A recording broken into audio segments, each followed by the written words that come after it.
2019 के लोकसभा चुनाव और 2022 के यूपी चुनाव में बीजेपी ने जाति धर्म से दूर अपने लिए एक अलग वोट बैंक तैयार किया। ये एक ऐसा जनाधार था जिसके वजूद को कोई खारिज नहीं कर सकता। वो वोट बैंक है देश की आधी आबादी का, हर घर की मां, बहन, बेटी, जिन्हें धर्म अलग नहीं करता बल्कि समान समस्याओं की डोर इन्हें मजबूती से जोड़ती है।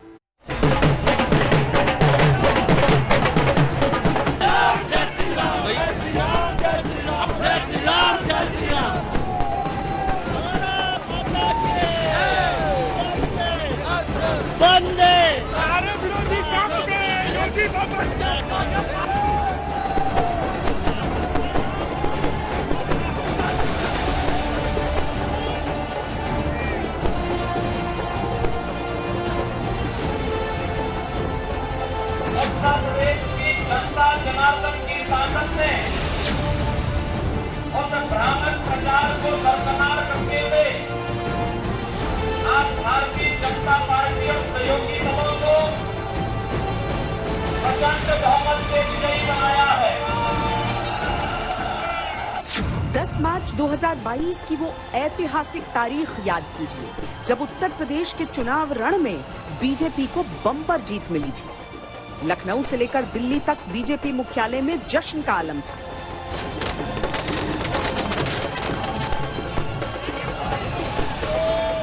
एक तरफ यूपी में योगी और दूसरी तरफ दिल्ली में मोदी।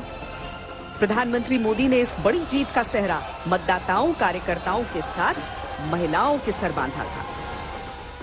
भाई और बहनों, आज मैं देश की महिलाओं, हमारी बहन बेटियों को विशेष रूप से नमन करता हूं। चुनाव के नतीजों में मेरी इन माताओं, बहनों का, बेटियों का बहुत बड़ा योगदान है। ये हमारा सौभाग्य है कि भाजपा को बहनों, बेटियों, माताओं ने इतना स्नेह दिया है, इतना आशीर्वाद मिला है। जहां जहां महिला मतदाताओं ने पुरुषों के मुकाबले ज्यादा वोट किया है, वहां बीजेपी को बम्पर जीत मिली है। बस यूं समझ लीजिए, द्रौपदी मुर्मू को रायसीना हिल्स भेजकर प्रधानमंत्री ने देश की आधी आबादी को महिला सशक्तिकरण का अपना संदेश दिया है। अगले विधानसभा चुनाव और मिशन 2024 को देखते हुए ये कारगर कदम साबित हो सकता है। राष्ट्रपति जो है बनने वाला है वो आदिवासी है। ये आदिवासी का ड्रेस है, ये आदिवासी का ट्रेडिशनल नाच है। हम लोग खुशी से आज सुबह से नाच रहा है, वो उत्सव मना रहा है। चुनाव के दौरान उन्हीं अभावों की पूर्ति के नाम पर बार बार वोट मांगे गए, सत्ता पाई गई, लेकिन जनजातीय समुदाय के लिए जो करना चाहिए था, जितना करना चाहिए था और जब करना चाहिए था, ये कम पड़ गए, नहीं कर पाए, असहाय छोड़ दिया समाज को। द्रौपदी मुर्मू के नाम पहले से ही देश की पहली आदिवासी महिला राज्यपाल बनने का रिकॉर्ड दर्ज है। अब उसी आदिवासी समाज की महिला को राष्ट्रपति बनाया गया है।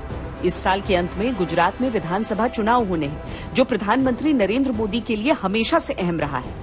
लेकिन चुनाव दर चुनाव गुजरात में बीजेपी की सीटें कम होती जा रही हैं। इस राज्य का आदिवासी वोट बैंक भी खिसकता जा रहा है। यही कारण है कि 2017 के चुनाव में आदिवासी सीटें जीतने के मामले में बीजेपी कांग्रेस से पीछे रही थी।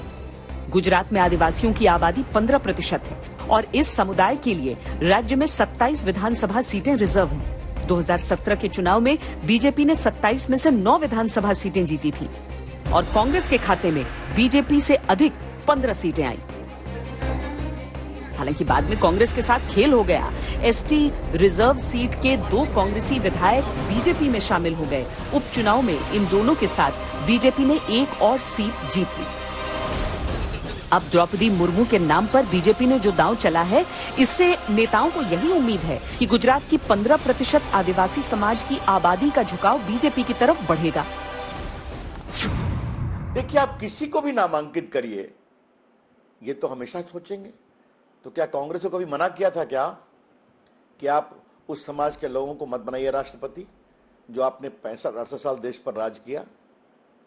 उनकी ऐसी बात तो नहीं है कि उनकी पार्टी में उस समाज के जुड़े हुए लोग नहीं थे।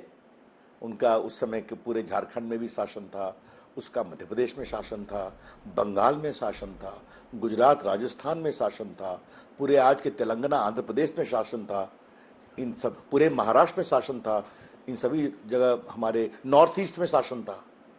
ये सोच का सवाल है, इसे कहते हैं समावेशी सोच। और इसके लिए जो हमारे प्रधानमंत्री नरेंद्र मोदी जी की जो हिम्मत है, और मैं बहुत जिम्मेवारी से कह रहा हूं कि नहीं, इस बार एक अपने आदिवासी समाज की बेटी बननी चाहिए राष्ट्रपति। और ठीक है, उसमें एक योग्य बेटी उड़ीसा में मिली जो राज्यपाल रही है, जो 2 बार मंत्री रही है, जिसको बेस्ट लेजिस्लेटर का अवार्ड मिला है, और जो अपने 2 बेटों को खोती है, अपने पति को भी खोती है, लेकिन अपने अंदर की मजबूती पर नहीं झुकती है। गुजरात के बाद 2023 में बीजेपी का अगला मिशन मध्य प्रदेश, छत्तीसगढ़ और राजस्थान का है। इसमें सबसे बड़ी चुनौती मध्य प्रदेश की है, जहां आदिवासियों की एक बड़ी आबादी रहती है और इस समुदाय ने पिछले चुनाव में बीजेपी को झटका दिया था। मध्य प्रदेश में आदिवासी आबादी 31% है। ज्यादा आबादी के कारण एसटी रिजर्व सीटें 47 हैं। 2018 में बीजेपी को 47 में से केवल 16 सीटों पर जीत मिली थी, जबकि कांग्रेस ने 31 सीटों पर विजय हासिल की थी। 2013 में बीजेपी के पास 31 सीटें थी, यानी बहुत बड़ा नुकसान बीजेपी को उठाना पड़ा था। मध्य प्रदेश के आदिवासी वोटरों को साधने के लिए 15 नवंबर 2021 को पीएम मोदी ने भोपाल में जनजातीय सम्मेलन को संबोधित किया था। गुलामी के कालखंड में विदेशी शासन के खिलाफ खासी गारो आंदोलन, मिजो आंदोलन, कोल आंदोलन समेत कई संग्राम हुए। गौंड महारानी वीर दुर्गावती का शौर्य हो या फिर रानी कमलापति का बलिदान, देश इन्हें भूल नहीं सकता। कुछ यही हाल छत्तीसगढ़ और राजस्थान का भी है। छत्तीसगढ़ में 32% आबादी आदिवासी और राज्य में एसटी के लिए रिजर्व सीटों की संख्या 29।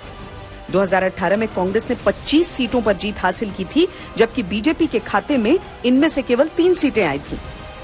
राजस्थान में आदिवासियों की संख्या 14% है और उनके लिए रिजर्व सीटें 25। 2018 में बीजेपी को इनमें से केवल 8 सीटें मिली थी, जबकि कांग्रेस ने 13 सीटों पर जीत हासिल की थी।